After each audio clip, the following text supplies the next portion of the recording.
I'm Maria Menounos, and you're tuned in to AfterBuzz TV, the ESPN of TV talk. Now, let the buzz begin.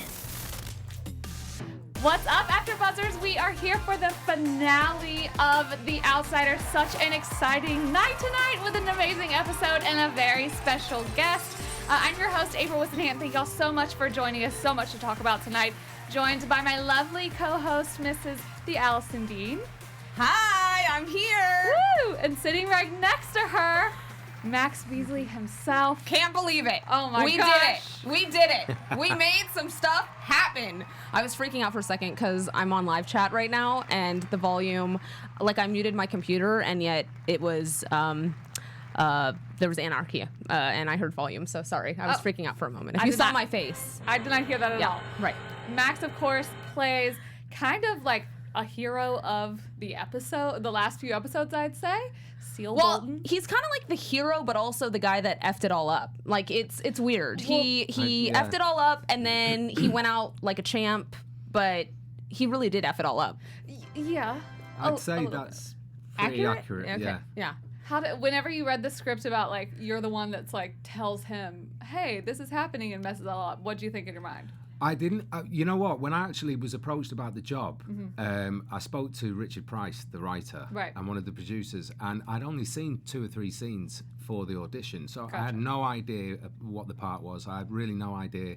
All that I knew is it was great writing and great cast, and so I got on the phone with him, and he was telling me the story, and he's saying this and this, and then an hour and a half later, I was like, can I see some scripts? It sounds quite involved, you know. And then obviously when I read them, I was delighted because there was a lot of work to do. But I didn't even, until I saw it, I didn't think it was a horrific moment. I just thought he's just trying to protect his brother, you know, and he's just trying to do the right thing, really. And in his mind, that's exactly what he was doing. But that's also something, I almost felt bad for him in that moment. I know that wasn't from tonight's episode, but I felt bad for your character in that moment because you didn't know, you know. He had good intentions. Yeah. But I think Claude reacted accurately. He was like, what the F did you just do? This guy is in my, or whatever, this thing is in my brain. And so, and then in that moment you saw on his face, oh. Yeah. Oh, it all makes sense now. Yeah. Everyone will die. Yeah. Yeah. Also, before we get into the full meat of tonight's episode, I think it must be noted the amazing accent that you did. We were talking about it before the show. Said you had an amazing coach, and I'm still like shook by it. Oh, thank you very much.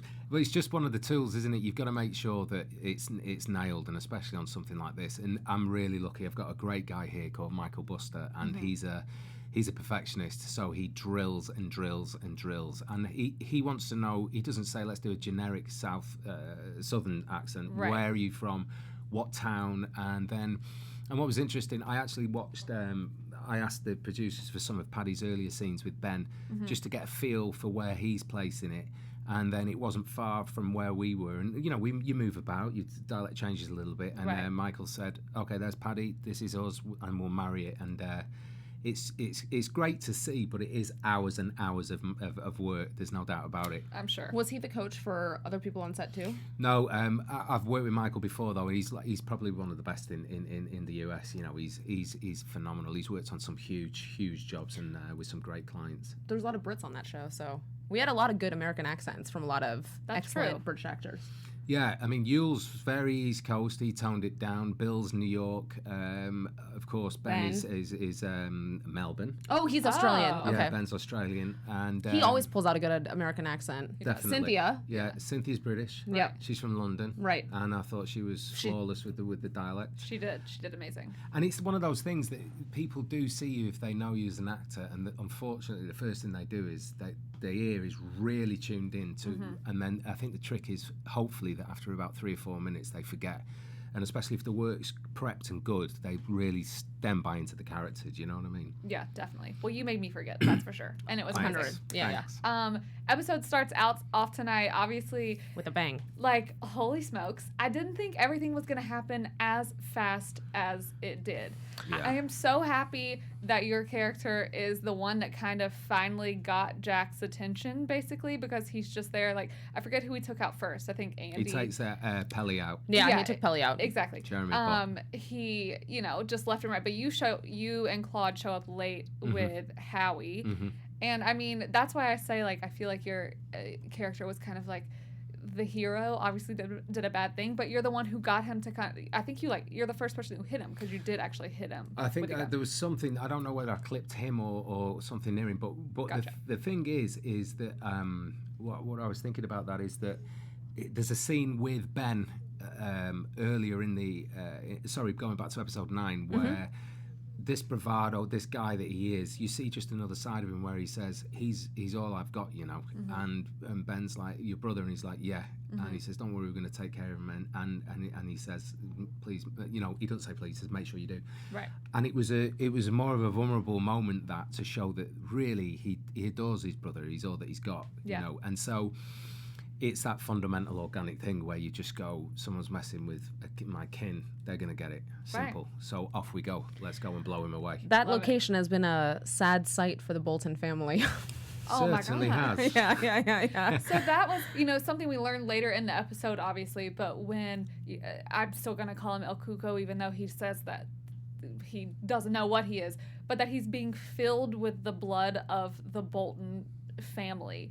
So do we think, I mean, not to like get ahead to predictions, obviously, but do we think that, this thing, El Cuco, was created solely because of the deaths of the Bolton family in the cave? Oh, no, I wouldn't. I feel like he predated, like, I feel like this thing has been around for a while. Yeah, I agree. Yeah. And that it just so happened that way because they were in that cave. Well, I think it's also why El Cuco was finding himself close to grave sites. So I'm imagining that he was filling himself with the blood of, or whatever, the energy family of the other dead relatives that he was, ingesting, or, Correct. yeah, right. So That makes sense. I was like, what did I just say? Okay, yeah. That's why I always say, like, I read too many theories, because, like, everyone has their theory. Yeah. And, like, there's Oh, believe it, we all had our own theories, and we were in it, reading the scripts. Wait, does this mean that? Yeah. Here's the thing, though. I honestly think it was really Cynthia Erivo's character that brought Jack to. Oh, yeah. Definitely. I mean, like, So- ultimately, in the sense of, like, I just mean, like, he made the first step. Oh, yeah. Well, yeah. I mean, he definitely was the aggressor to start making... But, oh, wow, a lot. I literally watched that sequence, and my jaw was dropped, I think, the whole time. I was going to, like, make a note for myself, what an opening. But then I thought, why do I need to make that note? Right. That was 3 days for that. 3 days? Yeah, 3 days in Oh that my in that forest. I got bitten by red ants, obviously. Oh, no. Lying on the floor.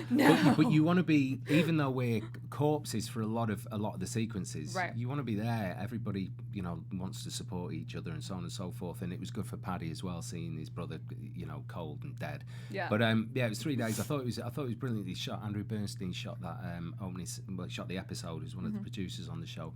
And you're right about going back to Holly, Cynthia's character.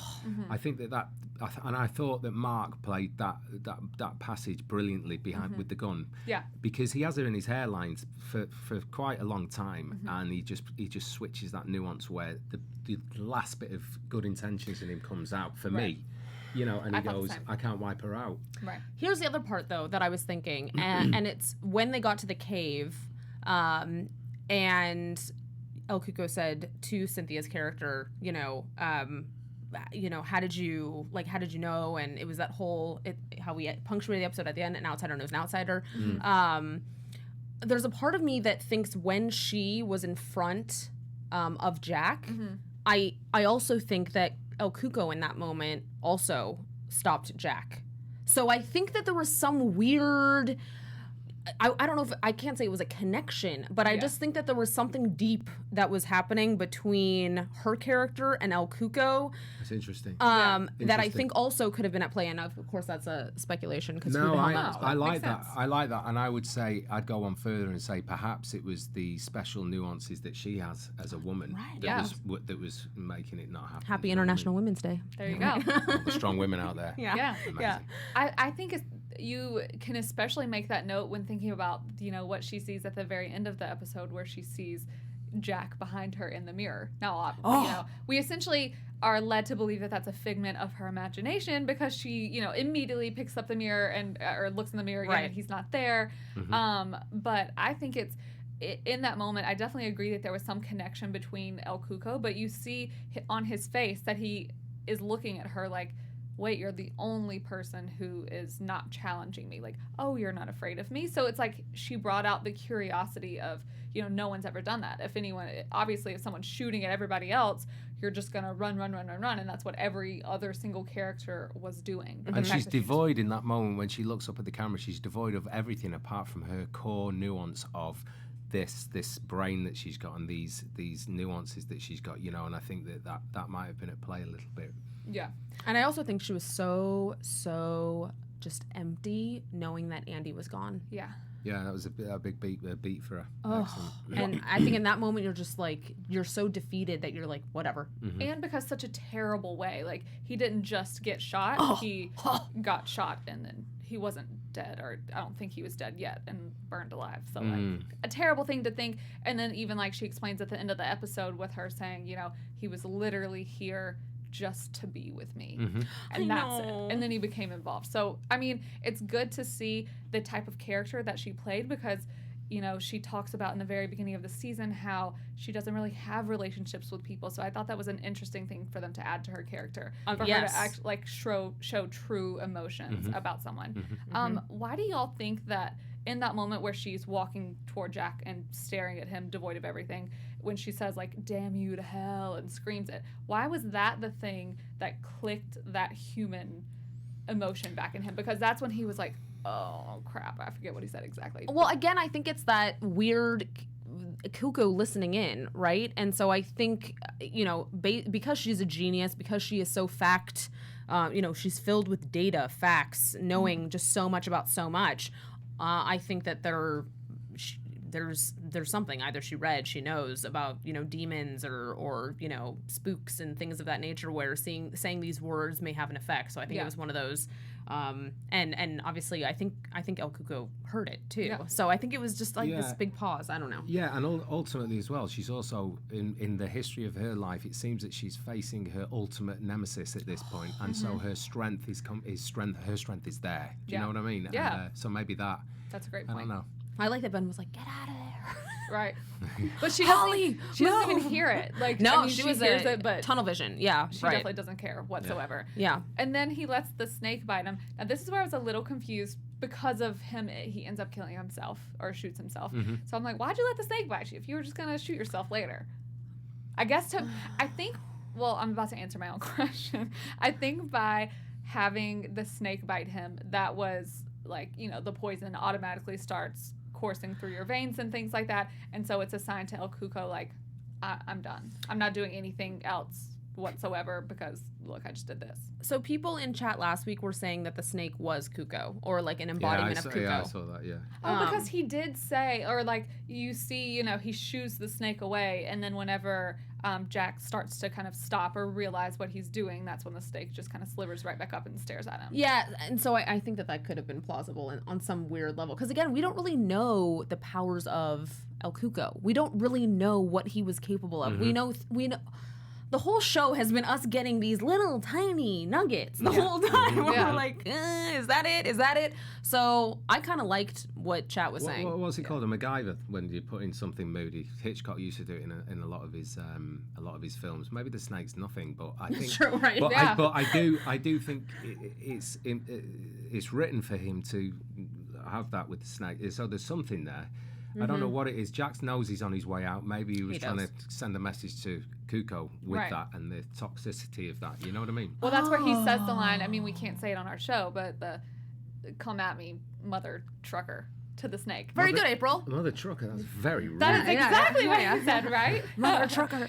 So actually, that also could be it. That.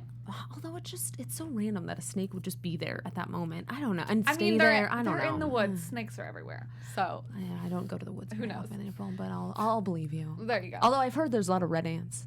Oh God. Oh my God. Right, everywhere.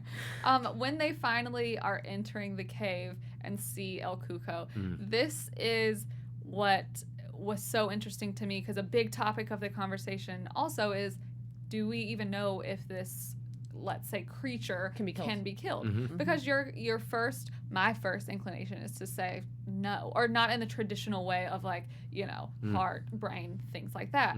But and I didn't realize it at the time, but him saying that, or you know, where they see the prints on the little whatever you call that stairwell thing, and she's like, oh, he's afraid of falling, which shows weakness, which means he can be killed. Just the fact that Holly can come to that sort of realization just by seeing like the handprints right there, I would have never thought that. I would have just been like, oh, he's trying to be like sassy with them, basically. Well, we know, I guess, I feel like they did give us glimmers, because obviously he needs to feed to be alive or what have you. So if he's not fed, he's dead, or he's not himself. Right. So I guess I thought that there definitely was a way to get rid of him. I don't think I thought that it was going to be done the way that they did it, though. No, I definitely didn't either. And then I thought for sure when he's having the moment with Holly and she says, why children? And Ralph is screaming, stop talking to him, stop asking him questions. Why children? And he says, because they taste the sweetest. I thought that, I was like, oh, Ralph was about to take him out, for sure. But that's when we see your brother Claude enter. And he was clearly very shook about seeing himself, but not himself in this man. So I myself thought that Ralph and Holly were kind of going to be able to talk him down from doing something about it because of how... You didn't think he was? I thought he wanted to, clearly. Yeah. But I thought they were going to be able to talk him down from that. Because clearly Holly wanted to go farther with this as far as, you know, like really finding out scientifically what it was. So were y'all surprised when Claude ends up shooting him, or no, you expected it?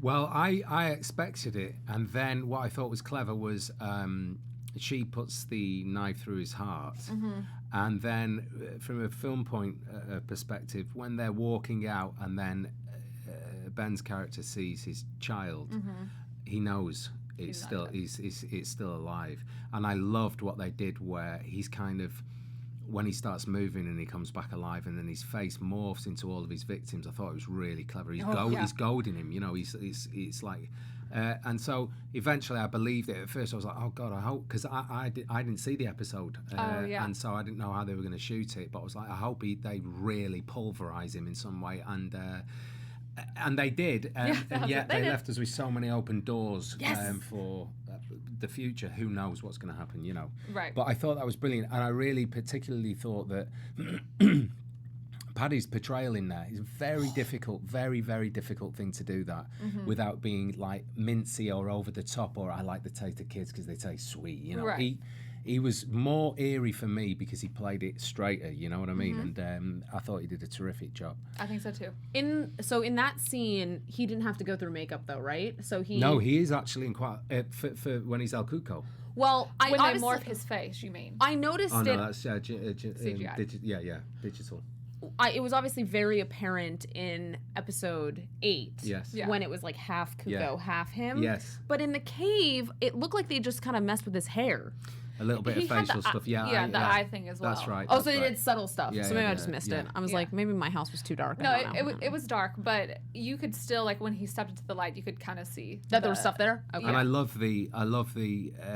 We're gonna. Sorry, I've got to keep going arty. No, but we like it. I like the Apocalypse Now references. There was a couple of silhouette shots with the warmth from the caves just shooting him in. Right. I thought his body movement was great. I thought it was quite eerie when he gets up, and it was quite wacky. Do you think when Ralph is explaining to him, when he's saying like, I could, you know, get a truckload of people to come in here and they're going to poke and prod you and all of this stuff. Do you? He's having these moments where, you know, where he's growling and groaning and whatever. So in that moment, do you think he would prefer being destroyed over that? I was like, maybe that's a way that he is going to potentially stay alive, that he's not fully destroyed. But no, like you said, they pulverized him. They literally smashed his face in. But do you think that he wanted to maybe be destroyed over this happening, over being like a science project, or prefer to stay alive? I think his only MO when they came in there was to eat them all. Yeah, I do think that was it. Eat them all. Yeah. Is that a Metallica song? It should be. It should be. Yeah. If it's not, absolutely. No, I agree. But I do like that they gave Ralph that moment with him. Yeah, for sure. Because he's been obviously the most testy with believing that all of this stuff is true. But then he still kind of held to his roots in the end and was like, you know what? Ultimately, the best thing is for you to be destroyed and for no one to ever know that you existed. I will say, when I was watching, there was a part of me when I saw Claude on the ground, you know, after all everything had been all shaken up in there, I was like, wait, is that El Cuco? Is this a ploy? So there's a part of me where I was like freaking out for a second because I didn't know what was going on. I thought exactly the same thing. You did? Yeah. It was another moment for Allison where I was like, are they screwing with me right now? Is that really Claude or is that not Claude? Is Claude gone? Right. So I had a little bit of a mini panic attack in that like first few seconds. But then I was trying to figure out, okay, can I see the shoes? Because El Cuco had like boots on. I was like, give me some more information. But then like his eyes were where you probably couldn't see it at first, but then you see like this part of his eyes and they're so messed like up. sunken in. Okay. And it's like he definitely looks dead. You would not know that he wasn't unless we see Ralph see his son and all of that stuff. But I thought the same thing when you see Paddy walking. I don't know whether it was the way they lit it and whether it was a conscious choice, but I was like, oh, is he in him now? Right. I did for a second, yeah. Okay, thank you, Max. And then now y'all are making me think like, what if he could have potentially like switched into Holly at the end? Why are they having these moments? I don't think so, but now I'm like, you just never know. I know. Yeah, it's true. That's definitely truth. Yes. Obviously the episode ends with they formed this story about, you know, what happened, and essentially they're putting all the blame on Jack, basically, because that's all they really can do as far as like explaining why these people were there and the other differences in, you know, the Terry Maitland case and stuff like that. But clearly Holly is very, very bothered that this is the route that Ralph chose to take.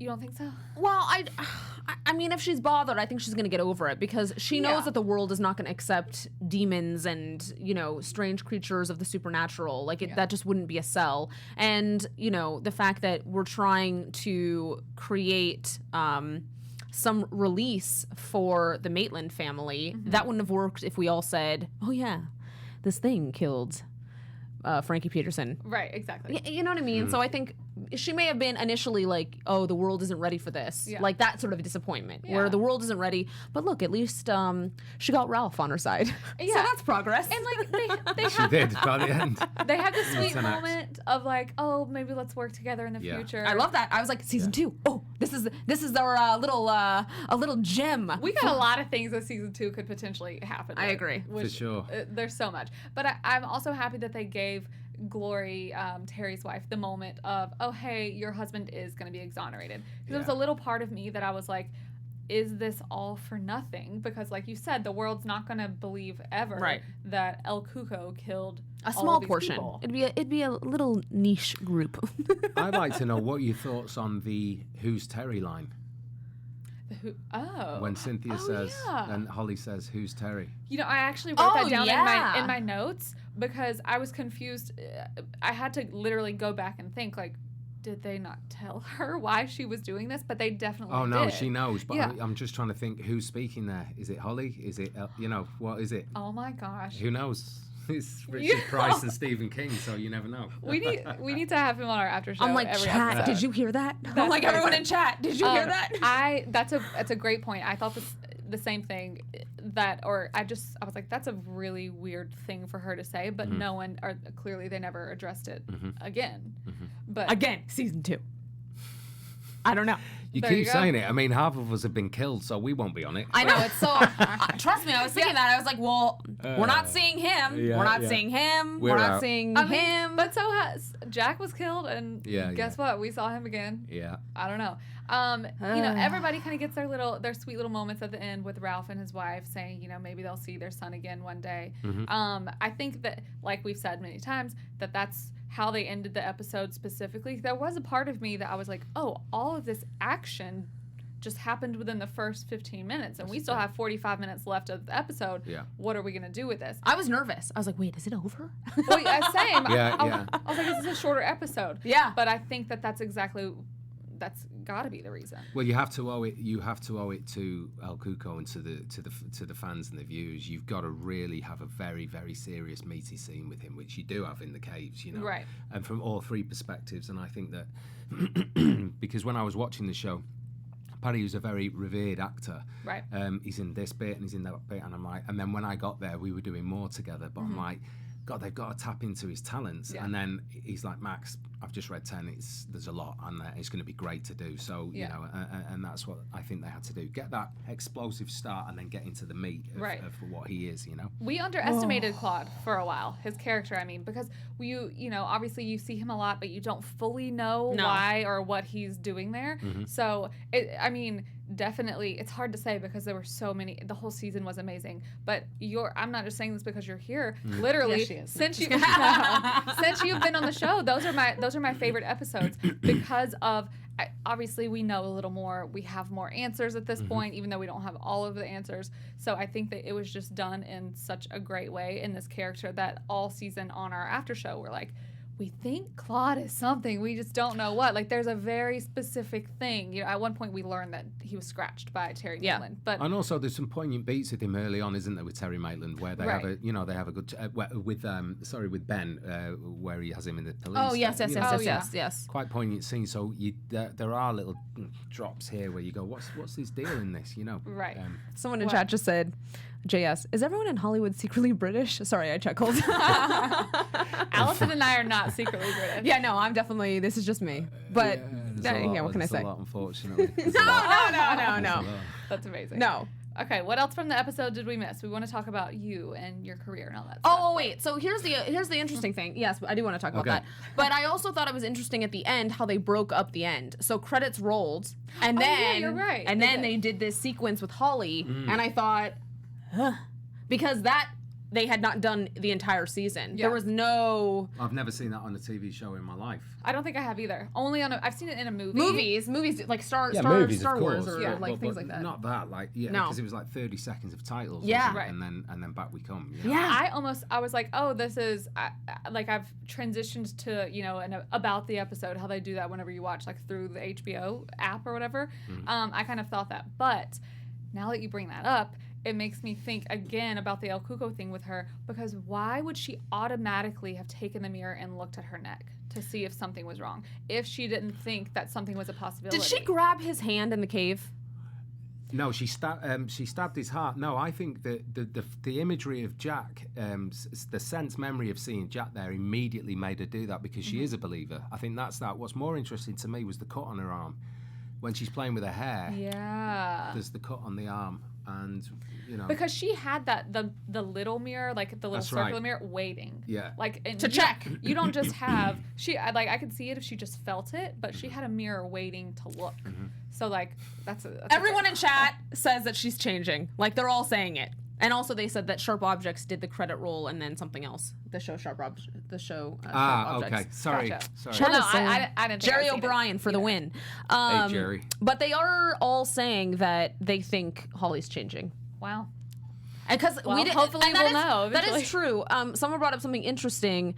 Kim Sanchez just said, "Never in the season did I see her playing with her hair." And it's true, like that sequence at the end, it was a lot of hair twirling, hair playing. And somebody said, I read somewhere that somebody said that that was shot in reverse. She was playing with her hair in reverse, and I was like, I didn't look at it again. I wanted to look at it again, but that'd be interesting, That'd be really cool. I'll have to look at that again. Okay, that was creepy. Anyway, it's creepy. So that's it's creepy. I was like, we can't not talk about that because that's something. Yeah, definitely. Okay, Max. Yeah. Tell us, we want to know just a little bit about your time on the show. Yeah. Some fun stories from filming, things like that. I know it's always tough because that's what everyone wants to know, but like loyal fans here. Like the things that come, like the first things that come to mind, like funny things or like jokesters on set. Were you the jokester on, just like, those things. Oh, no, God, no. I used to be the jokester years ago. Okay. It all changed. I get far too serious about the work. I'm boring. Accent. I think that's much better, though, probably. Very serious about the work. Well, because I heard that on The Affair, it was Dominic Cooper. Yeah. He people Dominic West? Sorry, Dominic West. Dominic Cooper. It was different. That's a different Brit. Dominic West was like the big, who's, they're like friends, so I can mention that name. Yeah. He was the big guy, like doing a lot of pranks on set. Well, it's funny. We're all very different characters. Bill Camp's a seasoned theatre and television and film actor. Jeremy Bobbs does his own thing. Yule's the same. That those two guys are very seasoned. Paddy's done a lot of things. We all come from hugely different backgrounds, and we also have very different approaches to the work. And Ben as well. And Ben has the ability to he could be talking about racehorse or whatever, and then bang, he's in the scene with you. Right. I like to go off and if they're doing setups and whatever, I'll just go somewhere quiet to prep and then go and do the work. But it never used to be like that. I used to mess about a bit on set when I was younger, but just it's everybody has their own sort of method of working, and but it was great.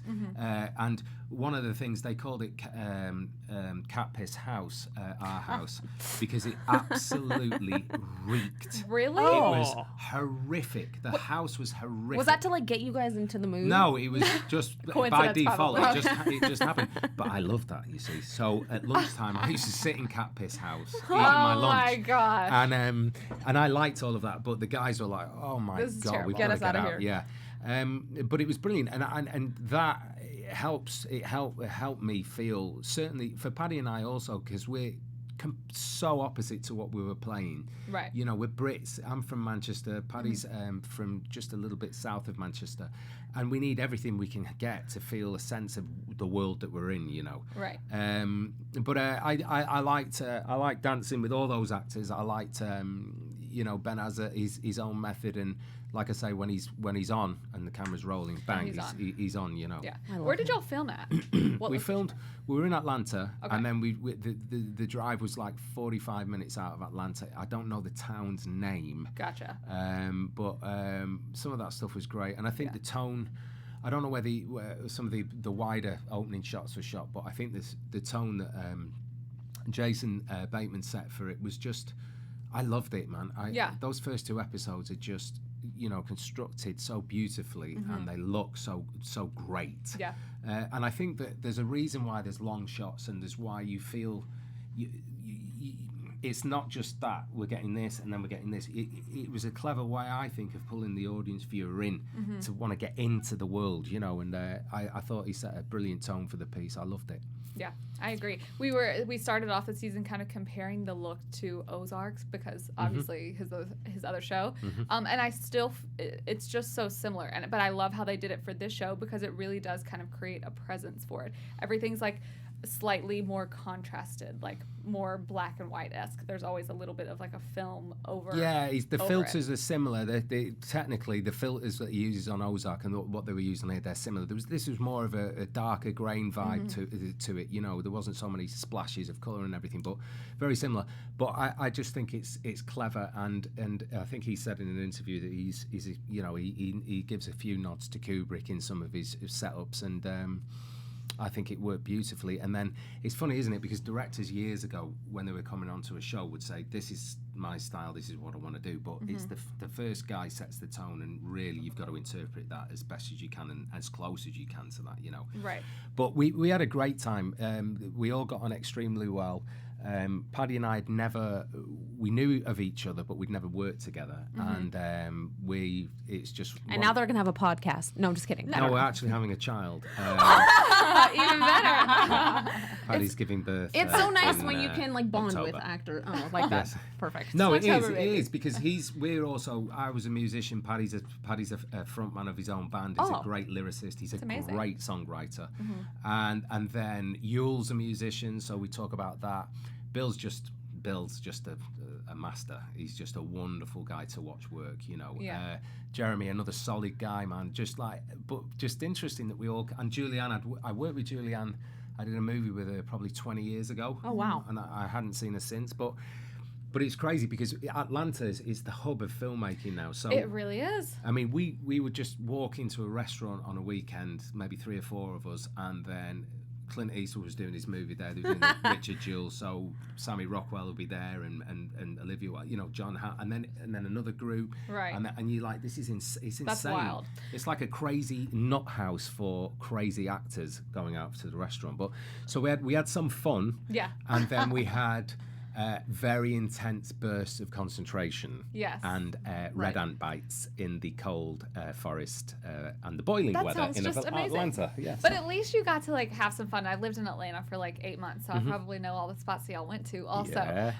But it's kind of amazing like what's happened in that city since I lived there like 7 years ago now, and it's just like completely blowing up. It's Pinewood's used for a lot of the stuff there. They do a lot of the shows there, and around the city while we were there, literally there must have been 15 productions going on, But Wow. yeah, I enjoyed it. I liked it, and like I say, what the locations that they found for that show were just brilliant. And the minute you put the gear on, the minute you walk on set, you're feeling that you're there. You're in it. And you're in it, Yeah. Wait, I have to ask slightly off topic, but you said you're from Manchester. Does that mean you're a soccer fan? Massive. Football fan, sorry. Massive. Yeah, I thought huge. so. He knew what you meant. Yeah. I knew what you meant. My daughters are American, so like, Dad, don't watch this soccer. I was gonna text him. I'm wearing white trainers because we hadn't met for the Trainers, show. old school. I was gonna say that, and then I was like, no, he knows what a sneaker is. It's fine. I get told off. I get told off now. My brothers in England are like, sneakers. What are you saying? yeah. What's the matter with you? Yeah. See, mine's even worse. I just call them all tennis shoes.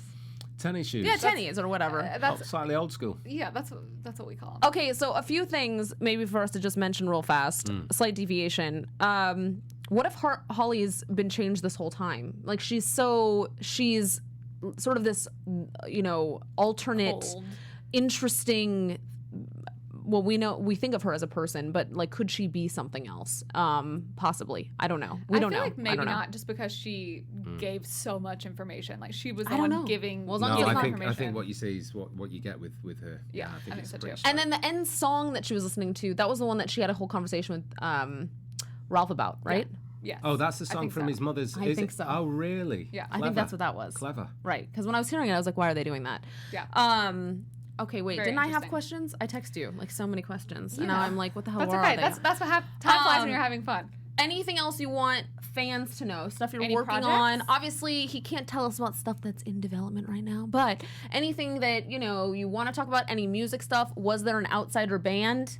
There could have been. Cynthia Erivo is a great singer. There could have been She is. Cynthia's Maybe you in- should make that happen, like a one-night affair, a fundraiser, bring all you guys together and just do a massive show. No, she's April and I will be there. We will be there. she was talking about music, and I'd before going to film, I'd done my own album, and because I was a classical pianist, and then I started playing jazz when I was like 10, and I worked with many musicians and artists over the years before I got into acting.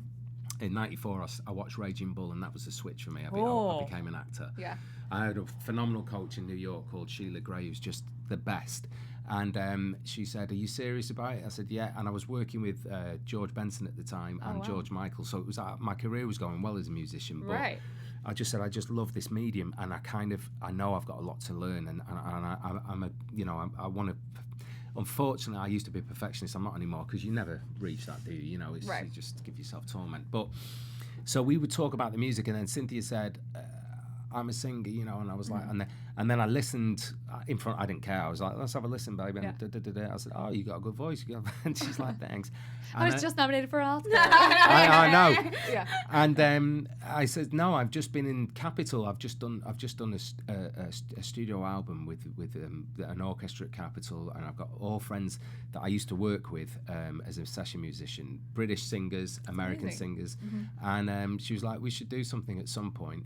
And I was like, "Okay," but I haven't heard from her since, obviously. But since She's the like, Oscar, she's about to text the you Oscar right now. nomination.